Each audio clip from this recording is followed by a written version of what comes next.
பக்தனுக்கு என்ன தெரியுமா தேவை? சேவை தான் முக்கியம் இல்லையா? அந்த சேவை இங்கே கிடைச்சா இங்கேயே பண்ணிட்டு இருக்கான், அங்கே கிடைச்சா அங்கே போய் பண்ணுறான்.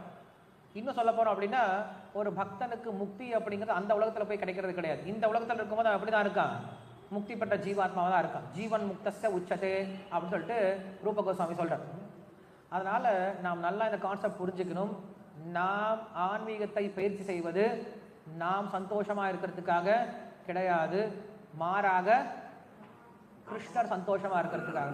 ஆனால் ஆரம்பத்தில் வரும்போது என்ன சொல்லுவோம்? நீங்கள் ஆன்மீகத்தை பயிற்சி பண்ணுங்க, சந்தோஷமாக இருப்பீங்க அப்படின்னு சொல்லுவோம். உண்மைதான் அது. முதல்ல ஆன்மீகத்தை பயிற்சி பண்ணும்போது நம்ம சந்தோஷமாக இருப்போம். ஆனால் போக போக நம்ம என்ன புரிஞ்சுக்கணும் அப்படின்னா, இது எனக்காக கிடையாது, நான் அவருக்காக ஏதாவது செய்யணும் அப்படின்ற எண்ணத்தோட வர ஆரம்பிக்கும்.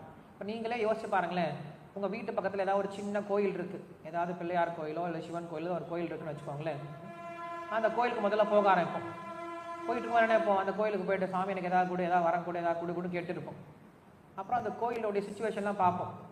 பார்த்துட்டு நம்மளே யோசிப்போம், அடடா இந்த கோயிலுக்கு ஒரு விளக்கு வைக்க கூட ஆள் கிடையாது, சாமிக்கு ஒரு நல்ல துணி எடுத்து கொடுக்க கூட ஆள் கிடையாது. அப்படி என்ன பண்ணுவோம் நம்ம? அடுத்தது அந்த கடவுளுக்கு ஏதாவது துணி எடுத்து கொடுக்கலாம், அவருக்கு ஒரு தினமும் சின்ன விளக்கு ஏற்றி வைக்கலாம், ஒரு நாளாவது என்ன பண்ணலாம், வாரத்தை ஒரு நாள் போய் பொங்கல் வச்சு அர்ப்பணம் பண்ணிட்டு வரலாம் அப்படின்னு நம்ம யோசிக்க ஆரம்பிப்போம். ஸோ அன்பு அதிகமாக அதிகமாக என்ன ஆகும் அப்படின்னா, நான் எப்படி அவருக்கு சேவை பண்ணுறது அப்படின்னு யோசிக்க ஆரம்பிப்போம். ஸோ ஆரம்பத்தில் நம்ம கடவுள்கிட்ட போகும்போது என்ன நினைப்போம், அவர் எனக்கு என்ன கொடுப்பார் அப்படின்னு நினச்சிட்டு போவோம். அந்த கடவுள் நம்ம வழிபட என்ன ஆகும் அப்படின்னா, நமக்கு அவர் மேலே அன்பு அதிகமாக ஆரம்பிக்கும். ஸோ எப்போ அன்பு அதிகமாக ஆரம்பிக்கும், நம்ம என்ன நினைக்கிறோம், நான் அந்த கடவுளுக்கு என்ன செய்யணும் அப்படின்னு யோசிக்க ஆரம்பிக்கும்.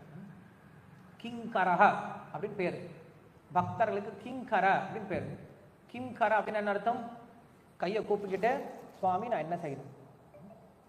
இப்படிதான் ஹனுமான் இருப்பார். ஹனுமான் எப்படி இருப்பார்? கூப்பிய கைகளோட இருப்பார். அப்படின்னு என்ன அர்த்தம்? கூப்பிய கைகள் என்ன அர்த்தம்? என்கிட்ட ஒண்ணுமே கிடையாது, உங்களுடைய தாசன் நான், உங்களுக்கு நான் என்ன செய்யணும், என்ன சேவை செய்யணும் அப்படின்ட்டு பணிவான குணத்தோட இருப்பார்.